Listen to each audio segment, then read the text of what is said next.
नमस्कार प्रिय विद्यार्थियों। हम विश्वविद्यालय शिक्षा आयोग 1948-49 जिसको राधाकृष्णन आयोग के नाम से भी जाना जाता है, सर्वपल्ली डॉक्टर राधाकृष्णन जिसके अध्यक्ष थे, उनकी अध्यक्षता में इस आयोग का गठन किया गया था, इसलिए इसको राधाकृष्णन आयोग के नाम से भी जाना गया। 14 नवंबर 1948 को इस आयोग का गठन हुआ था और 25 अगस्त 1949 में इस आयोग ने अपनी एक रिपोर्ट जो तैयार की, जो 747 पृष्ठों का 15 अध्यायों में विभक्त एक रिपोर्ट थी, उसको 25 अगस्त 1949 को भारत सरकार को सौंपी थी।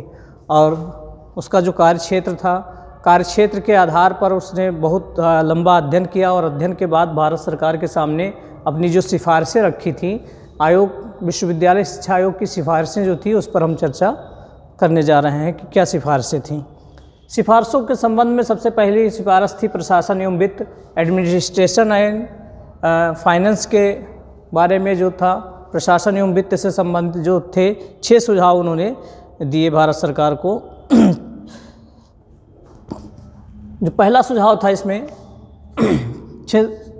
प्रशासन एवं वित्त संबंधित 6 सुझाव भारत सरकार को दिए थे आयोग ने।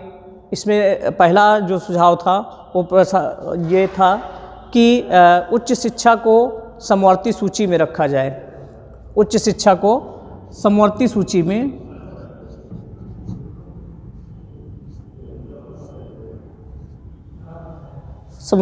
में रखा जाए। शिक्षा जो थी, अब वर्तमान समय में हम बात करें तो वर्तमान समय में 1976 के बाद शिक्षा को समवर्ती सूची में ही रखा गया है, लेकिन इससे पहले जो शिक्षा थी वो राज्य सूची का विषय थी। तो जैसा कि हमारे संविधान के अनुच्छेद 45 में ये कहा गया है कि जब हमारा संविधान लागू हो रहा था उसमें कहा गया था कि इस संविधान के लागू होने के 10 वर्ष प्रत्येक 7 से 14 वर्ष के बच्चों के लिए अनिवार्य एवं निःशुल्क शिक्षा की व्यवस्था करना राज्यों का उत्तरदायित्व होगा। तो इससे पहले जो शिक्षा थी वो राज्य सूची का विषय थी, सब राज्य अपने हिसाब से शिक्षा की व्यवस्था करते थे। लेकिन इस राधाकृष्णन आयोग ने जो प्रशासन एवं वित्त संबंधी प्रथम सुझाव था, जो पहला सुझाव था, वो यही रखा कि उच्च शिक्षा को समवर्ती सूची में रखा जाए और इसमें जो नीतियों का निर्धारण हो वो केंद्र सरकार करे और नीतियों का पालन का काम राज्य सरकारें करें। ठीक, तो पहला सुझाव ये था कि उच्च शिक्षा को समवर्ती सूची में रखा जाए। 3 सूचियाँ होती हैं, राज्य सूची, केंद्र सूची और समवर्ती सूची। तो उच्च शिक्षा को कहा गया कि उच्च शिक्षा को समवर्ती सूची में रखा जाए और जो उससे संबंधित नीतियाँ हों पूरे देश में वो केंद्र सरकार निर्धारित करे तथा नीतियों का पालन का कार्य राज्य सरकारें यानी जो प्रांतीय सरकारें हैं वो पालन का कार्य करें। ठीक, ये पहला सुझाव था। दूसरा सुझाव जो दिया प्रशासन एवं वित्त से संबंधित इसने, वो दूसरा सुझाव था कि प्रशासन का उत्तरदायित्व, प्रशासन के लिए समितियां गठित किया जाए। प्रशासन के लिए समितियों का गठन किया जाए तथा उनके अधिकार एवं कर्तव्य क्षेत्र सुनिश्चित कर दिए जाएं।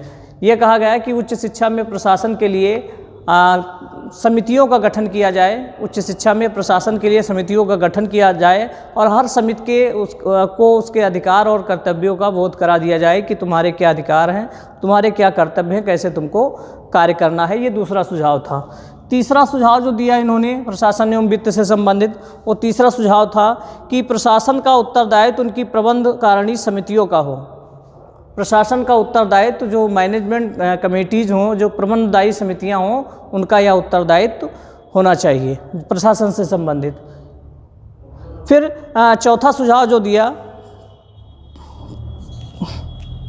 चौथा सुझाव था प्रशासन एवं वित्त से संबंधित, चौथा सुझाव था कि वित्तीय भार जो होगा, उच्च शिक्षा का जो वित्तीय भार आएगा, जो खर्चा आएगा, केंद्र और राज्य सरकारें दोनों मिलकर उसका खर्चा वहन करेंगी। केंद्र और राज्य सरकारें दोनों मिलकर उच्च शिक्षा का खर्च उठाएंगी। फिर पांचवा सुझाव दिया कि विश्वविद्यालयों और महाविद्यालयों, पांचवा सुझाव था प्रशासन एवं वित्त से संबंधित, विश्वविद्यालयों एवं महाविद्यालयों के विभिन्न मदों के लिए अनुदान दिया जाए।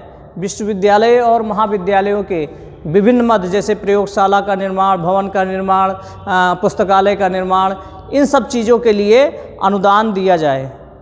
तो पांचवा सुझाव था कि विश्वविद्यालयों और महाविद्यालयों में आने वाले खर्चे के लिए विभिन्न प्रकार के जो खर्चे होते हैं विभिन्न मद पर खर्च किए जाते हैं, जैसे पुस्तकालय का निर्माण, प्रयोगशाला का निर्माण, भवन कक्ष का निर्माण, शिक्षण कक्ष का निर्माण, इनके लिए जो खर्चा आता है वो अनुदान दिया जाए, वो ग्रांट, वो खर्चे अनुदान में दिए जाए इनको विश्वविद्यालय और महाविद्यालयों को। ये पांचवा सुझाव था। फिर छठवां सुझाव जो था वो ये था कि कार्यों में एकरूपता के लिए सभी विश्वविद्यालयों और महाविद्यालयों के कार्यों में एकरूपता लाने के लिए जो विश्वविद्यालय अनुदान समिति है, विश्वविद्यालय अनुदान समिति को आगे चलकर विश्वविद्यालय अनुदान आयोग के रूप में परिवर्तित किया जाए। यूजीसी का यानी कि विश्वविद्यालय अनुदान आयोग, यूनिवर्सिटी ग्रांट कमीशन का गठन किया जाए, जो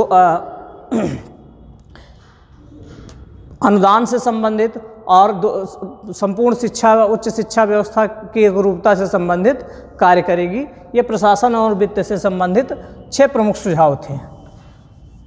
ठीक, प्रशासन एवं वित्त से संबंधित सुझावों के बाद अगर बात करें तो संगठन एवं संरचना की बात आती है। उच्च शिक्षा का संगठन और संरचना क्या हो, संगठन और संरचना के बारे में सुझाव देते हुए आयोग सिफारिश करता है। इसमें नंबर 1 पर आयोग जो कहता है संगठन और संरचना से संबंधित कि संगठन 3 स्तरों में विभाजित किया जाए। जो उच्च शिक्षा का संगठन है वो 3 स्तरों में विभाजित किया जाए। स्नातक 3 स्तर में विभाजित किया जाए, स्नातक, स्नातकोत्तर और अनुसंधान। ये शिक्षा, उच्च शिक्षा का संगठन 3 स्तरों में विभाजित हो। पहला स्तर स्नातक, दूसरा स्नातकोत्तर,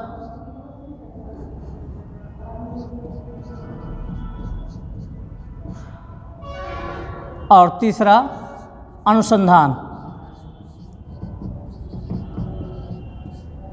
ये संगठन और संरचना से संबंधित सुझाव था कि जो उच्च शिक्षा का स्तर हो, संगठन हो, 3 स्तरों में विभाजित हो, स्नातक, स्नातकोत्तर और अनुसंधान, ये 3 स्तरों में विभाजित होना चाहिए। ये पहला सुझाव था। दूसरा सुझाव प्रशासन एवं ये संगठन एवं संरचना से संबंधित कि स्नातक 3 वर्षीय हो और जो परा स्नातक हो, स्नातकोत्तर हो, वो 2 वर्ष का हो और अनुसंधान कम से कम 2 वर्ष का हो। स्नातक के बारे में कहा कि स्नातक 3 वर्ष का हो, स्नातकोत्तर 2 वर्ष का हो और अनुसंधान जो हो वो कम से कम 2 वर्ष का हो, इससे नीचे ना हो। ये सुझाव दूसरा सुझाव था। तो पहला सुझाव था कि संगठन 3 स्तरों में विभाजित हो, स्नातक, स्नातकोत्तर और अनुसंधान। और दूसरा सुझाव था कि स्नातक जो हो, स्नातक का पाठ्यक्रम 3 वर्षीय हो, स्नातकोत्तर का पाठ्यक्रम 2 वर्षीय हो और अनुसंधान का जो पाठ्यक्रम हो, समय सीमा हो, वो मिनिमम 2 वर्ष हो और इससे ज़्यादा भी होना चाहिए। ये दूसरा सुझाव था। तीसरा था, जो तीसरे सुझाव की बात आती है, वर्गीकरण। वर्गीकरण पर बताते हुए 3 वर्गों में वर्गीकरण आयोग ने किया। 3 तरह से वर्गीकरण किया: कला वर्ग, विज्ञान वर्ग और व्यावसायिक एवं तकनीकी वर्ग। पूरे पाठ्यक्रम को 3 वर्गों में विभाजित किया: कला वर्ग, विज्ञान वर्ग और तकनीकी तथा व्यावसायिक वर्ग में विभाजित किया। ये तीसरा था जो वर्गीकरण किया था।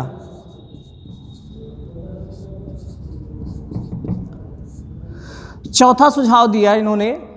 जो चौथा सुझाव था वो ये था कि व्यावसायिक और तकनीकी शिक्षा को, जो व्यावसायिक एवं तकनीकी शिक्षा है, उसको आगे चलकर कृषि, वाणिज्य, इंजीनियरिंग तकनीकी, चिकित्सा, कानून और शिक्षक प्रशिक्षण के रूप में बांट दिया जाए।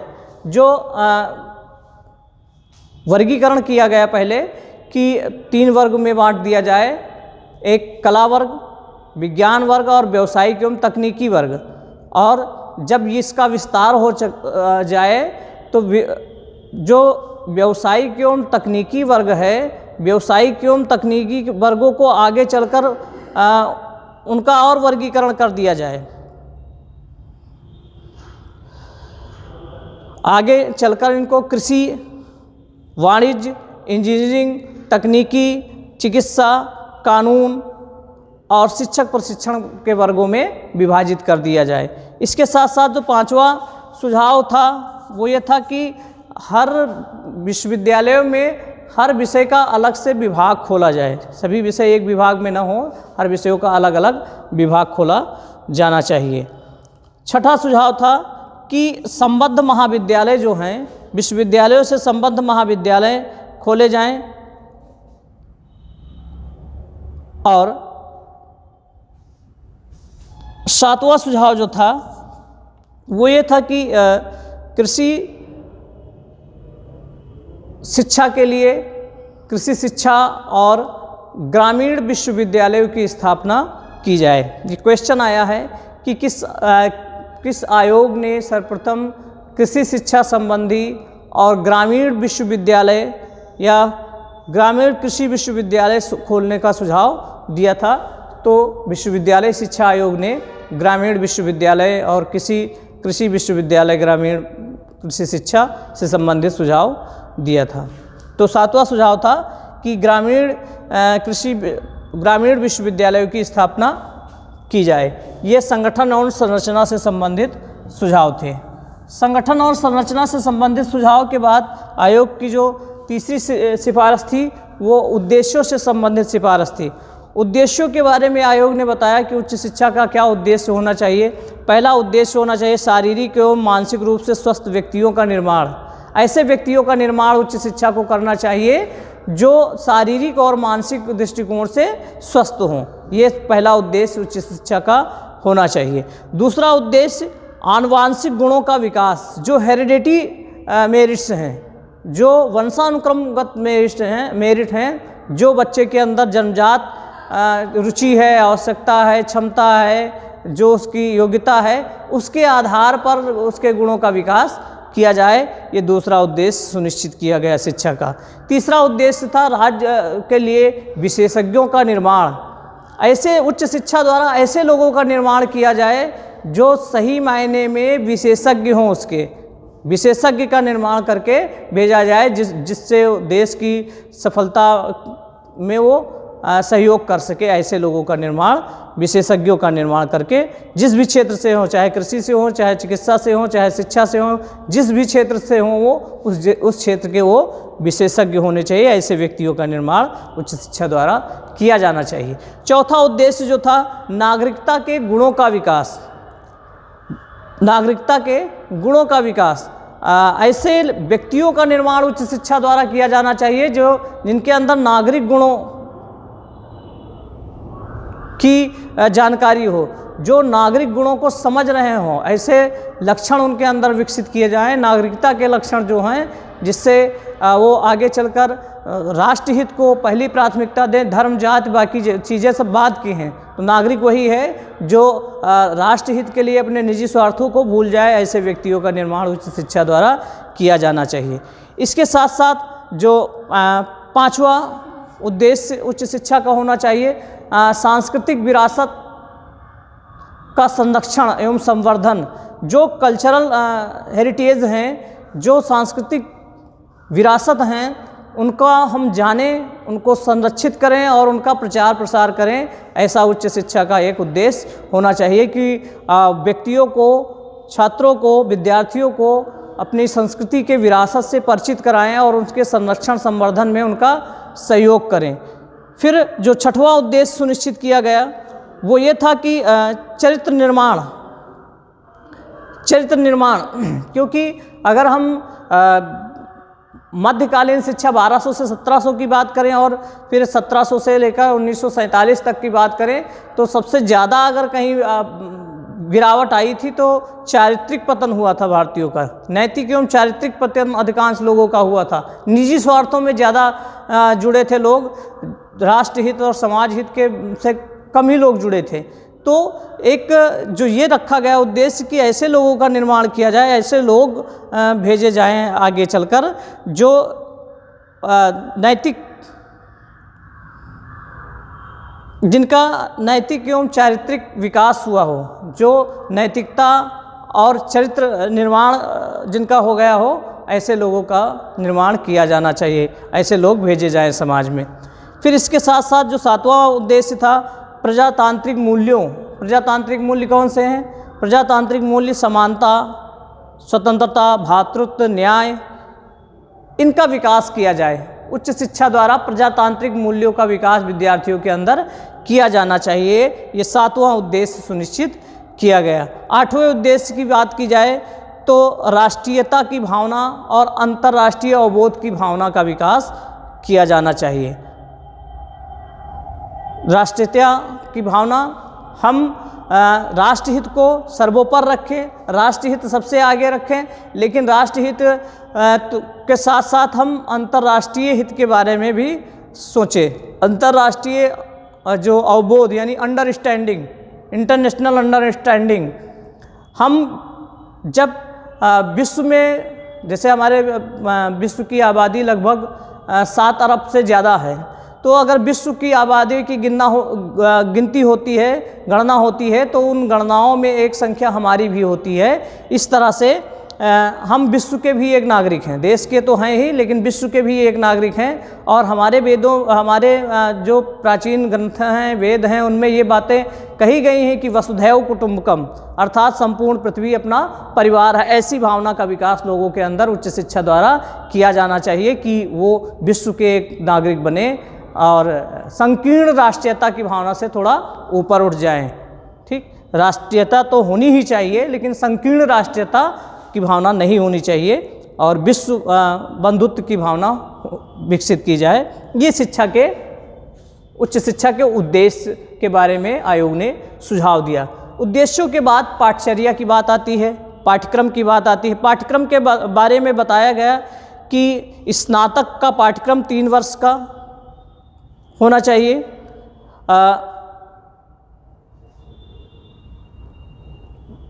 जो पाठ्यक्रम के बारे में पहला सुझाव जो आयोग ने दिया, वो पहला सुझाव यही था कि स्नातक का जो पाठ्यक्रम हो, ग्रेजुएशन का, वो 3 वर्ष का हो और स्नातक में जो 10+2 यानी इंटरमीडिएट पास छात्रों को ही प्रवेश उसमें दिया जाए। ठीक, ये पहला सुझाव था पाठ्यक्रम से संबंधित। पहला सुझाव था कि स्नातक का पाठ्यक्रम जो हो वो 3 वर्षीय हो और इंटरमीडिएट 10+2 पास जो बच्चे हों उन्हीं को स्नातक में प्रवेश दिया जाए। ये पहली चीज़ थी। दूसरा सुझाव था कि सभी वर्गों जैसे कला, विज्ञान, व्यावसायिक, ये सभी वर्गों का जो पाठ्यक्रम हो उसको विस्तृत किया जाए। सभी कला वर्ग, विज्ञान वर्ग, व्यावसायिक एवं तकनीकी वर्ग, सभी वर्गों का पाठ्यक्रम जो हो उसको विस्तृत किया जाए, जिससे विद्यार्थी के पास इतने ऑप्शन हों कि वो अपनी रुचि, आवश्यकता और क्षमता के अनुसार विषयों को चुन सकें। विषयों को चुनने की छूट उनके पास हो, इसलिए सभी विषयों का पाठ्यक्रम, सभी वर्गों का पाठ्यक्रम विस्तृत कर दिया जाए। ये दूसरा सुझाव था। तीसरा सुझाव था कि सभी वर्गों में सामान्य शिक्षा और धार्मिक शिक्षा अनिवार्य कर दी जाए। सभी वर्गों में, चाहे वो कला वर्ग हो, चाहे विज्ञान वर्ग हो और चाहे व्यावसायिक एवं तकनीकी वर्ग हो, सभी वर्गों में एक सामान्य शिक्षा और धार्मिक शिक्षा अनिवार्य कर दी जाए, जिससे इसको पाठ्यक्रम का हिस्सा बना दिया जाए। फिर चौथा जो था सुझाव कि राष्ट्रभाषा हिंदी और अंग्रेजी की शिक्षा अनिवार्य हो। उच्च शिक्षा में राष्ट्रभाषा हिंदी और अंग्रेजी की शिक्षा अनिवार्य कर दी जाए। ठीक, 5वां सुझाव था कि पाठ्यक्रम जो है उच्च शिक्षा का वो विशेषज्ञों के द्वारा पाठ्यक्रम का निर्माण किया जाए, विशेषज्ञों द्वारा पाठ्यक्रम तैयार किया जाए। और ये 5वां सुझाव था। और 6ठा सुझाव जो था पाठ्यक्रम से संबंधित कि स्नातकोत्तर जो हो वो 2 वर्ष का हो, जो पोस्ट ग्रेजुएट यानी स्नातकोत्तर जो हो वो 2 वर्ष का हो, और जो स्नातक हो उन्हीं को उसमें प्रवेश दिया जाए। ऐसा पाठ्यक्रम से संबंधित आयोग का सुझाव था। पाठ्यक्रम के बाद बात की जाती है शिक्षा का माध्यम। शिक्षा का माध्यम के को लेकर बहुत सारा विवाद पैदा होता रहा था कि शिक्षा का माध्यम क्या होना चाहिए। तो माध्यम के बारे में आयोग ने सुझाव दिया कि भाई जो अभी बहुत सारे ऐसे विषय हैं जिनका ट्रांसलेट देसी जो स्थानीय भाषा हैं इनके माध्यम से नहीं हुआ है, जिसको स्थानीय भाषा में ट्रांसलेट अभी नहीं किया जा सका है, इसलिए उनकी शिक्षा स्थानीय भाषाओं के माध्यम से नहीं दी जा सकती है। सबसे पहला प्रयास होना चाहिए कि ज़्यादा से ज़्यादा विषयों का अनुवाद हो स्थानीय भाषाओं में, जिससे लोगों को उनकी भाषाओं में वो चीज़ें समझ में आए, समझाया जा सके। इसका पहले प्रयास होना चाहिए। इसके साथ साथ ये भी कहा गया कि संभव हो तो जो गणित हो, विज्ञान हो, इसकी शिक्षा जो दी जाए वो गणित, विज्ञान, तकनीकी इसकी शिक्षा दी जाए वो अंग्रेजी भाषा में, तथा बाकी विषयों की शिक्षा स्थानीय भाषाओं के माध्यम से देने का प्रयास किया जाए। क्योंकि तकनीकी और व्यावसायिक तथा विज्ञान के लिए अभी हमारे पास इतना अनुवाद वाला या समझ वाली चीज़ें हमारे पास नहीं हैं, इसलिए इनको देसी या स्थानीय भाषा के माध्यम से भी नहीं दिया जा सकता है। बाकी विषयों के कोई स्थानीय भाषा से, क्षेत्रीय भाषा के माध्यम से देने का प्रयास किया जाए। ये भाषा के शिक्षा का माध्यम के संबंध में सुझाव था आयोग का। धीरे धीरे करके जब हमारे पास संसाधन हो जाएंगे, उससे जुड़े हुए विषय वस्तु हमारे पास हो जाएगी, तब उनको भी स्थानीय भाषाओं के माध्यम से देने का प्रयास किया जाएगा। इसके बाद उच्च शिक्षा का शिक्षण स्तर की बात आती है। उच्च शिक्षा का शिक्षण स्तर की बात आती है तो शिक्षण स्तर के बारे में यह बताया गया कि सभी विश्वविद्यालय और महाविद्यालय जो हों वो सभी प्रकार के संसाधन से युक्त हों। इसमें उच्च शिक्षा में प्रवेश की न्यूनतम योग्यता जो हो वो इंटरमीडिएट हो, और आयु जो हो न्यूनतम 18 वर्ष हो। पहला सुझाव दिया कि उच्च शिक्षा जो है वो सभी संसाधनों से युक्त हो, जितनी भी चीज़ें आवश्यक हों उच्च शिक्षा में महाविद्यालयों और विश्वविद्यालयों में, जैसे पुस्तकालय हो, प्रयोगशाला हो, खेल के मैदान हो, जो शिक्षण कक्ष हों, जितनी भी चीज़ें हों वो संसाधन से इनको युक्त होना चाहिए। और दूसरी चीज़ इन्होंने बताई कि जो उच्च शिक्षा में प्रवेश की न्यूनतम योग्यता है वो इंटरमीडिएट हो, तथा जो न्यूनतम एज है, आयु है, वो 18 वर्ष की होनी चाहिए। क्योंकि 18 वर्ष में बच्चे का मानसिक स्तर इस लेवल पर होता है कि उसको उच्च शिक्षा में प्रवेश दिया जा सकता है, उसको वो चीज़ें सिखाई जा सकती हैं। तीसरी चीज़ है कि जो स्नातकोत्तर हैं, यहाँ पर उच्च शिक्षा में स्नातकोत्तर यानी कि जो पीजी कोर्स हैं और रिसर्च वाले कोर्स हैं, अनुसंधान और स्नातकोत्तर का में प्रवेश अखिल भारतीय परीक्षाओं के माध्यम से अखिल भारतीय स्तर पर स्नातकोत्तर और अनुसंधान में प्रवेश दिया जाए अखिल भारतीय स्तर पर। चौथी चीज़ जो उन्होंने बताई कि विश्वविद्यालयों में 3000 और महाविद्यालयों में 1500 से छात्र, जो विश्वविद्यालय हों उसमें 3000 और जो उससे संबंधित महाविद्यालय हों उसमें 1500 से अधिक छात्र का प्रवेश ना लिया जाए।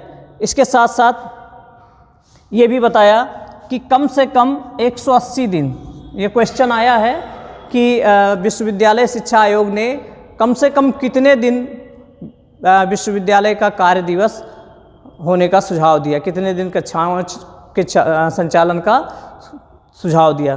तो कम से कम 180 दिन आयोग ने कहा कि जो विश्वविद्यालय हों उनमें कम से कम 180 कार्य दिवस होने चाहिए, 180 दिन विश्वविद्यालय को चलना चाहिए। इसके साथ साथ स्नातक स्तर पर ट्यूटोरियल प्रणाली की शुरुआत की जानी चाहिए। ट्यूटोरियल प्रणाली मतलब जिसमें विद्यार्थी टीचर से प्रत्यक्ष रूप से जुड़कर अपनी समस्याओं का समाधान कर सके, इस प्रणाली की शुरुआत, ट्यूटोरियल प्रणाली की शुरुआत होनी चाहिए। इसके साथ साथ